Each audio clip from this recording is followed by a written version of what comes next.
आज के इस कार्यक्रम के अध्यक्ष, वर्ल्ड हिंदू कांग्रेस के संस्थापक अध्यक्ष स्वामी विज्ञानानंद जी, विशेष अतिथि हमारे कुलपति कुलगुरु कालिदास संस्कृत विश्वविद्यालय के प्रोफेसर मधुसूदन पेन्ना जी, विशेष रूप से जिनको आज हमने पुरस्कार दिया है, ऐसे आदरणीय पद्म भूषण श्री एस नंबी नारायण जी, और हमारे लिए आइकॉन के रूप में ही हर समय महाराष्ट्र नहीं, देश ही नहीं, विश्व में ही जिनका रिकॉग्निशन है, रिस्पेक्ट है, ऐसे डॉक्टर रघुनाथ माशेलकर जी, मंच पर उपस्थित अभी सम्मान्य सभी अतिथिगण और उपस्थित सभी भाई और बहनों, सबसे पहले मैं डॉक्टर रघुनाथ माशेलकर जी का, इनको अंतर्राष्ट्रीय ख्याति प्राप्त वैज्ञानिक तो है ही, पद्म विभूषण भी है, पर विशेष रूप से नागार्जुन पुरस्कार जो है वो मेटलर्जी से रिलेटेड है और केमिस्ट्री से रिलेटेड है, और ये दोनों क्षेत्र में डॉक्टर माशेलकर जी ने बहुत बड़ा योगदान किया है। उनको ये पुरस्कार, उनका गौरव आज हमारे विशेष रूप से ये कहा जाएगा कि हमारा जो हिंदू रिसर्च फाउंडेशन है और मैत्री परिवार है, दोनों की ओर से ये पुरस्कार प्रदान किया जा रहा है। मैं आप सबकी ओर से और मेरे तरफ से हाथ जोड़कर उनका अभिवादन करता हूं, उनको बहुत बहुत शुभकामनाएं और शुभेच्छाएं देता हूं। इसरो हमारे देश के लिए कितना महत्वपूर्ण है ये आप सबको पता है, और एरोस्पेस इंजीनियर और एरोस्पेस साइंस दोनों भी हमारे लिए बहुत महत्वपूर्ण है। और इसमें विशेष रूप से पद्म भूषण श्री एस नंबी नारायण जी ने जो विकास इंजन को लेकर जो कार्य किया है और लगातार उनने इसमें जो रिसर्च किया है, उसने हमारे देश को बहुत बड़ी सफलता हासिल करके दी है।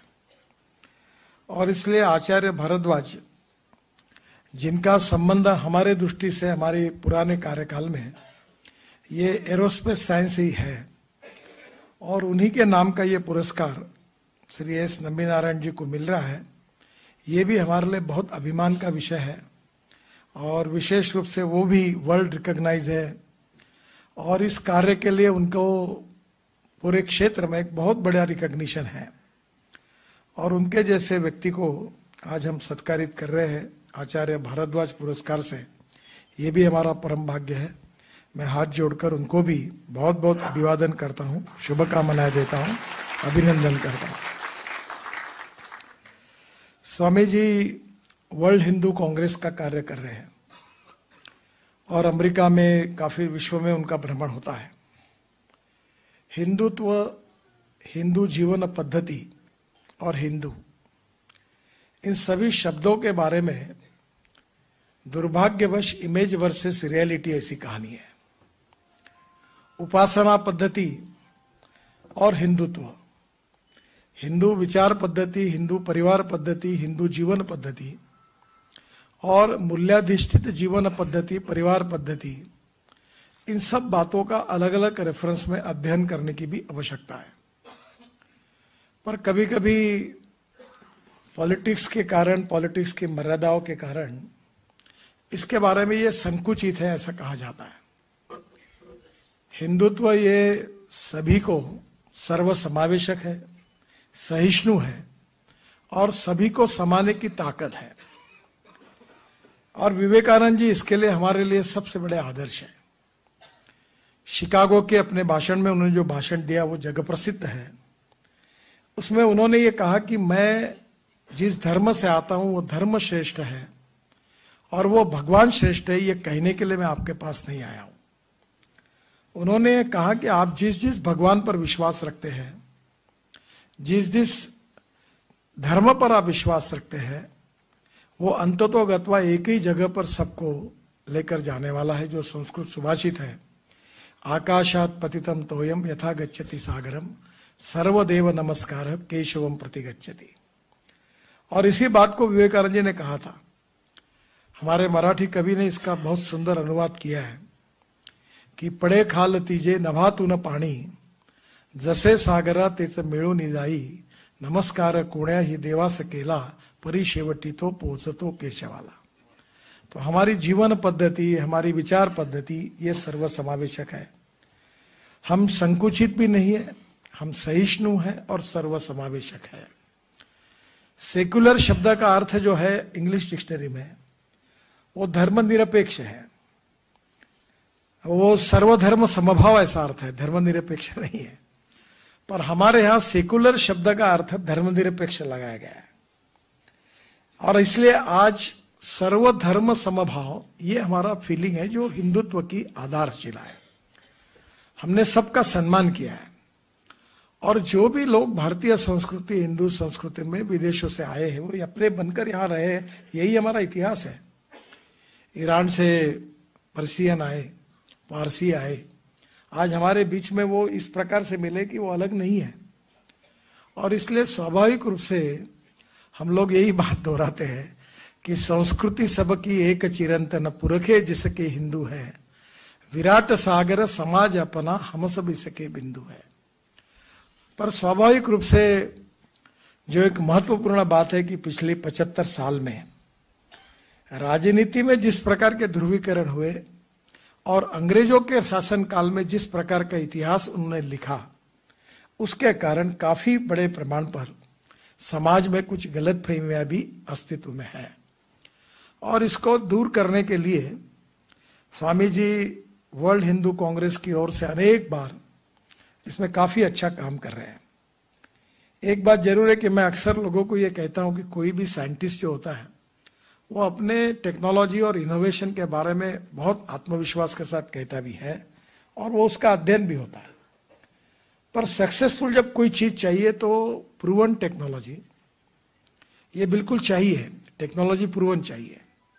इकोनॉमिक वायबिलिटी उतनी इंपॉर्टेंट है, और marketability and availability of raw material ये दो बातें भी महत्वपूर्ण है। और चारों बातें जब एक जगह होती है तो स्वाभाविक रूप से हम उसको सक्सेस स्टोरी बना सकते हैं। मुझे नम्बी नारायण जी यहाँ उपस्थित है, इसलिए एक मैं अच्छी घटना बताता हूँ। तब जेट एयरवेज था, तो जेट एयरवेज में मैं उस समय मैं ट्रांसपोर्ट मंत्री होने के नाते electric, ethanol, methanol, biodiesel, bio LNG, CNG, hydrogen, इन सब के बातों पर मैं बहुत आग्रह से सोचता था। तो जेट एयरवेज के एग्जीक्यूटिव क्लास में मुझे एक मासिक मिला, उनका वो निकलता है। उसमें इसरो ने जो सैटेलाइट तैयार किए और वो जो गए हैं, उसमें उन्होंने जो बैटरी यूज की वो मुझे पढ़ने को मिला। तो दिल्ली में आने के बाद मैंने उस समय हमारे जो साइंस के मंत्री थे उनको बुलाया, और उनको मैंने कहा कि मेरा आप ये इसरो के साइंटिस्ट और उनके साथ आप मेरी मुलाकात कर दो। और उसी मीटिंग के लिए मैंने हमारे नागपुर के प्रोफेसर रघु रानड़े हैं, इनकी लड़की और प्रभाकर उर्ध्वरेशे की बहू, वो हमारी ARAI की डायरेक्टर थी, उर्ध्वरेशे, रश्मि उर्ध्वरेशे, उनके और उनके साइंटिस्ट को भी ARAI को मैंने बुलाया। और सबको बुलाने के बाद ट्रांसपोर्ट मिनिस्ट्री के लोगों को बुलाकर मैंने उनको प्रश्न पूछा कि आपने ये जो सैटेलाइट के लिए जो बैटरी यूज की वो कौन सी है? तो उन्होंने कहा ये लिथियम आयन बैटरी है। तो मैंने कहा आपने ये सब जब बैटरी यूज की, फिर आप ARAI को क्यों नहीं बताते? क्या कभी आपने ऐसा नहीं सोचा कि ये बैटरी बस और कार में यूज करके इसका उपयोग हो सकता है? बोले उपयोग हो सकता है, पर हमारा मैंडेट नहीं, हमारा केवल वही है मैंडेट। तब मैंने उनको कहा कि ऐसा मत करिए, आपकी टेक्नोलॉजी आप ARAI को दीजिए। और उस समय ARAI और इसरो का मैंने जॉइंट वेंचर करके दिया और कहा कि आप दोनों रिसर्च करके लिथियम आयन बैटरी में आप डेवलपमेंट करिए। फिर उसके बाद काफी रिसर्च हुआ। हमारी एक बहुत बड़ी प्रॉब्लम और समस्या ये है, और जो प्रधानमंत्री जिसका बार बार उल्लेख करते हैं, कि हम साइलो में सोचते हैं। और बहुत बार कभी कभी तो अब गवर्नमेंट के लेवल पर भी अब जब पॉलिटिकल लीडरशिप ने स्टैंड लिया है तो वो कोई साइंटिस्ट अपने रिसर्च को दूसरे को दिखाना नहीं चाहता, उसको डर लगता है कि इसकी कॉपी होगी। मैं बाहर भेजने की बात नहीं कर रहा हूं पर हिंदुस्तान में ये सेफ डिपॉजिट वॉल जैसा बंद कर देते हैं। कल मैं लखनऊ में था, तो मैं 7 साल से लखनऊ में हमारी वो रोड कांग्रेस में जा रहा हूँ। देश विदेश से लोग आते हैं तो रिसर्च पेपर तैयार करते हैं। वो भी मैं देखता था कि 7 साल से वही पीले गंदे कागज में, नीले कागज में वही रिसर्च पेपर, कितनी भी प्रिंटिंग टेक्नोलॉजी बदली तो भी वो पुराने ब्लॉक्स में वो पूरा रिसर्च पेपर छाप कर वो प्रेजेंट करते हैं। तो मैंने चेयरमैन को कहा कि इतने पैसे तुमको देते, तुम्हारे पास पैसे नहीं है क्या, या ऐसे क्यों छापते हो? तो क्या हुआ कि रिसर्च पेपर ने अच्छा नहीं छापना, वो ऐसी इस प्रकार का कई, अब ऐसी चीज ऐसी बदली है कि प्रेजेंटेशन इज वेरी इंपॉर्टेंट। और इसलिए स्वाभाविक रूप से आज हमारे इसमें काफी अच्छा रिसर्च हो रहा है, और प्राइवेट सेक्टर में भी हो रहा है, यूनिवर्सिटीज में हो रहा है, आईआईटीज में हो रहा है, और हमारी अलग अलग लेबोरेटरी कर रही। माशेलकर साहब हमारे इसमें ट्रांसपोर्ट मिनिस्टर, हम उनको अक्सर याद रखते हैं कि अल्टरनेटिव फ्यूल के बारे में उन्होंने पहली बार हमको सबको एक रिपोर्ट दिया है। सुदर्शन जी कहते थे कि इस देश का किसान हमारे देश की ऊर्जा तैयार करेगा, तो हमारे संघ के लोगों ने उनको सीरियसली नहीं स्वीकार किया, तो बाकी लोग कैसे लेंगे? तब मैं उनके साथ अक्सर जाता था। सुदर्शन जी कहते थे कि ये होगा, ये हो सकता है। वो इंजीनियर थे। पर आउट ऑफ बॉक्स आइडिया जो होती है उसको स्वीकारने के लिए समय लगता है, और इसलिए स्वाभाविक रूप से आज मुझे इस बात की खुशी है कि हमारी जो वर्ल्ड में जो हिंदू कांग्रेस है, इसमें सबसे बड़ा काम स्वामी जी कर रहे हैं कि हमारे इतिहास, संस्कृति और विरासत से जो जो विज्ञान हमारे पास उपलब्ध है वो मॉडर्न साइंस के साथ जोड़कर, उसके पायोनियर के रूप में हमने जो कुछ काम किया था, इस दोनों को जोड़कर उसका एग्जैक्ट एप्रोप्रिएट प्रेजेंटेशन विश्व के सामने करना, ये बहुत बड़ी आवश्यकता है। और ये काम विशेष रूप से स्वामी जी कर रहे हैं। और मैं ये मानता हूं कि निश्चित रूप से हमारा आयुर्वेद, हमारा योग विज्ञान इतना प्रसिद्ध है, पॉपुलर है, और ये आपको हमारा देश में रहकर नहीं समझ में आएगा। जब आप विदेशों में जाओगे, मैं उज्बेकिस्तान गया था, तो वहां के मंत्री से बात कर रहा था, तो मुझे कह रहे थे कि आपके योग टीचर आप यहाँ नहीं भेज सकते हैं, आप आयुर्वेद का जो हमारा सेंटर है वो हमारे यहाँ खोलने, वो लोग यहाँ नहीं आ सकते। काफी लोग वहां गए हुए हैं। आज अगर वर्ल्ड में योग विज्ञान के बारे में ही रिसर्च करके, चाहे अभी श्री श्री रविशंकर जी कर रहे हैं, रामदेव जी कर रहे हैं, हमारी प्राणायाम और बाकी सब बातों को ठीक प्रकार से अगर प्रेजेंट करेंगे तो वर्ल्ड में इतने शिक्षक लगेंगे जितने हम दे नहीं सकते। ये कालिदास संस्कृत विश्वविद्यालय में पंकज चांदे जी जब थे, तो हमारे यहाँ नागपुर में जनार्दन स्वामी जी थे, तो मैं उनके पीछे पड़ा था कि आप योग के ऊपर आप कुछ कोर्सेस तैयार करिए और उसके टीचर तैयार करिए, क्योंकि संस्कृत, आयुर्वेद, योग विज्ञान, इसका संबंध हमारी विचार पद्धति से है। और स्वाभाविक रूप से हमारी जो जीवन विचार पद्धति है, जिसके संस्कारों पर यह भारतीय समाज प्रगल्भ बना हुआ है, उसका आज के भाषा में एप्रोप्रिएट प्रेजेंटेशन ये करने में थोड़ा सा हम कम पड़ते हैं। और यही कारण है कि हमारी सच्चाई होने के बाद, सत्य होने के बाद में भी हम उसको आखिरी स्टेज तक नहीं ले जा सकते। और इसलिए हिंदुत्व, हिंदू फिलॉसफी, हिंदू जीवन दर्शन, ये एक वे ऑफ लाइफ है, ये सुप्रीम कोर्ट ने कहा है। अब सुप्रीम कोर्ट का जो जजमेंट है वो इतना अच्छा है कि उसमें सही अर्थ में उसका उन्होंने मूल्यांकन किया है। और इसलिए मूल्याधिष्ठित जीवन पद्धति और परिवार पद्धति तो हमारी ताकत है, शक्ति है। और ये जो मूल्याधिष्ठित जीवन पद्धति है, शिक्षा पद्धति है, जिसका संबंध संस्कारों से है, और संस्कारों का संबंध हमारे स्पिरिचुअल साइंस से है। भगवत गीता हो, रामायण हो, महाभारत हो, इन ग्रंथों से हमें अनेक बार मूल्य जो है, जीवन मूल्य, वो पढ़ने का, सीखने का अवसर मिला है। और इसका संबंध विज्ञान के साथ कैसा हो, इसके बारे में जो काम करने की आवश्यकता है, उसमें मुझे बहुत खुशी है कि आज हमारी विशेष रूप से वर्ल्ड हिंदू कांग्रेस के द्वारा इसका वर्ल्ड में प्रेजेंटेशन अच्छी तरीके से स्वामी जी कर रहे हैं। एक प्रकार से इस विचार दर्शन का एक प्रभावी एम्बेसडर के रूप में उन्होंने अमेरिका में, यूरोपियन कंट्रीज में और पूरे दुनिया में इसको बहुत अच्छे तरीके से वो लेकर गए। और इन प्रयासों से निश्चित रूप से हम विश्व गुरु बनने की ताकत रखते हैं।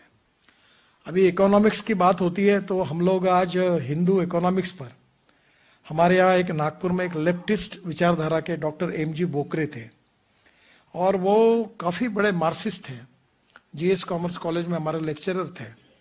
पर दत्तोपंत जी के साथ उनकी काफी चर्चा हुई और उन्होंने हिंदू इकोनॉमिक्स का नाम पे किताब लिखी है। अब स्वामी जी, तकलीफ ये है कि हम इसके बारे में जितना रिसर्च करना चाहिए, जितने बड़े प्रमाण पर उसका उचित प्रेजेंटेशन करना चाहिए, वो करने में अभी हमको और प्रयास करने की आवश्यकता है।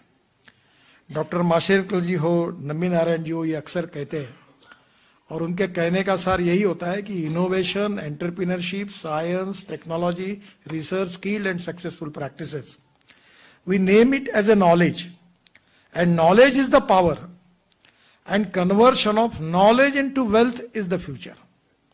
अब ये नॉलेज टू वेल्थ वाला जो काम है, इसको हमारे आध्यात्मिक और भारतीय संस्कृति की विरासत को जोड़कर इसका उस फील्ड को जोड़ना पड़ेगा। जो अर्थकारण है वर्ल्ड का, उसके साथ हमारे हिंदू अर्थकारण के रेफरेंसेस देने पड़ेंगे। जो शिक्षा है उसमें संस्कार और मूल्याधिष्ठित जीवन पद्धति और परिवार पद्धति के आधार पर उन संस्कारों को शिक्षा के साथ जोड़ना पड़ेगा। हम ये बात बिल्कुल जरूर है कि हम वर्ल्ड की बेस्ट टेक्नोलॉजी लाएं।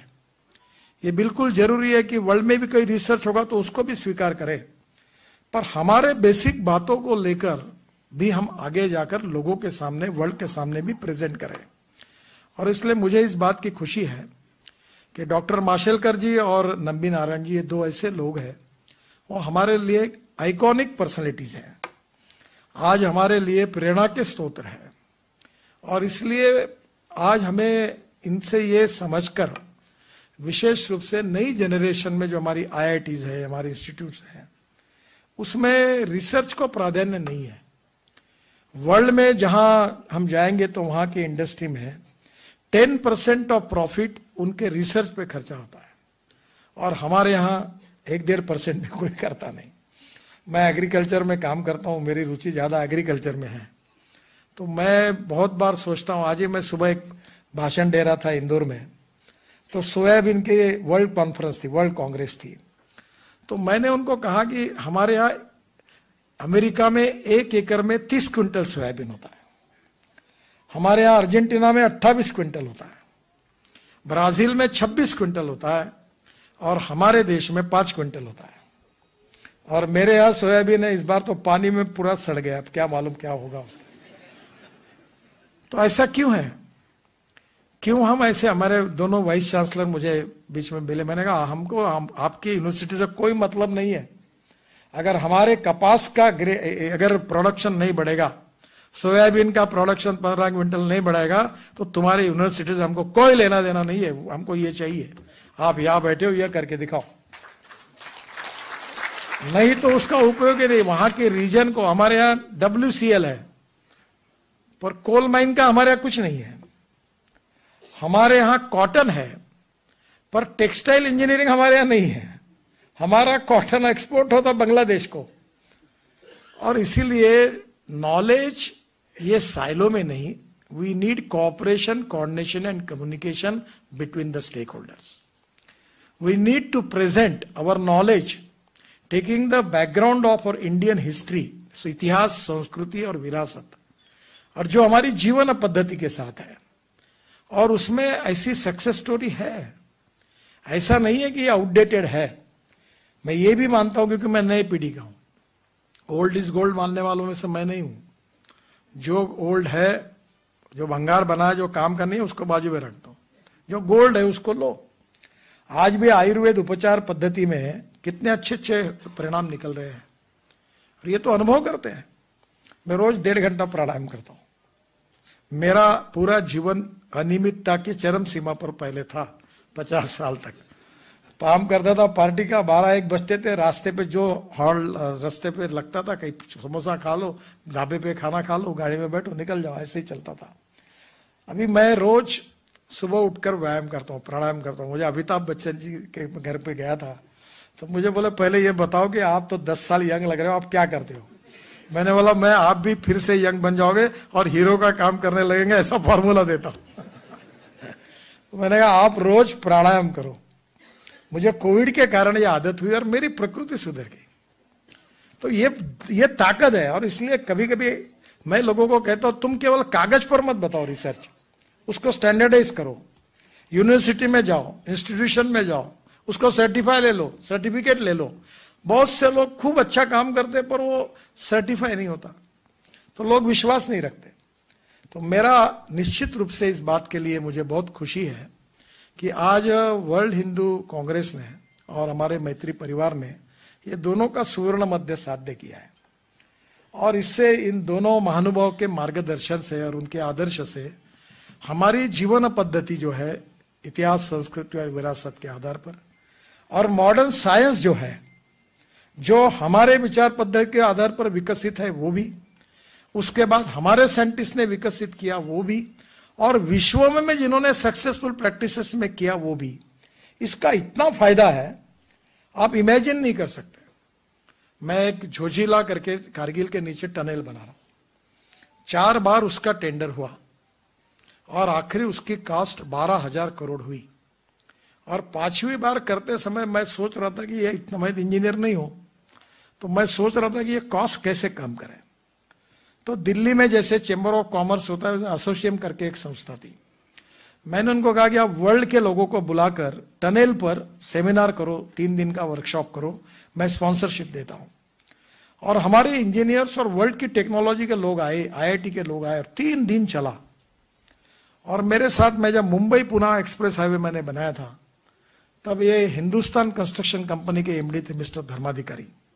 उन्होंने वर्ली बांद्रा सीलिंग प्रोजेक्ट बनाया, उन्होंने ये लोनावाला खंडाला के बीच में टनल बनाई। तो मैंने उनको अपना एडवाइजर करके ले लिया, वो भी एज उनका ज्यादा हुआ है। तो मैंने कहा धर्माधिकारी जी आप जरा इसमें बैठो और मुझे ये सब टेक्नोलॉजी को करके मुझे फीडबैक दो और ये बदलना है। और उन्होंने पूरा 3 दिन के बाद मुझे रिपोर्ट दिया। रिपोर्ट देने के बाद मैंने सिस्टम में दिया, फिर सिस्टम में वही ये रिस्क है, ये करना कि नहीं करना। मैंने बोला इधर लाओ, सरकार तो मैं बोलूंगी वैसे चलेगी, आप बोलोगे वैसे नहीं चलेगी। 5 साल के लिए मैं मालूम। मैंने बोला धर्माधिकारी नोट निकालो, तैयार करो, मुझे बताओ। उनकी नोट निकाली, मैंने पेस्ट की नोट, नीचे में सही कर दी, नितिन गडकरी, हो गया फाइनल पॉलिसी। और जब टेंडर निकला, कैन यू इमेजिन, हम 5,000 करोड़ रुपए बचे। मैं माशेलकर जी को और नंबी नारायण जी को कहूंगा कि आप कारगिल जाइए, लद्दाख लेह को श्रीनगर से जोड़ने वाला रोड में बना रहा हूं, जन्नत है, स्वर्ग है वो, हिमालयन ब्यूटीज का।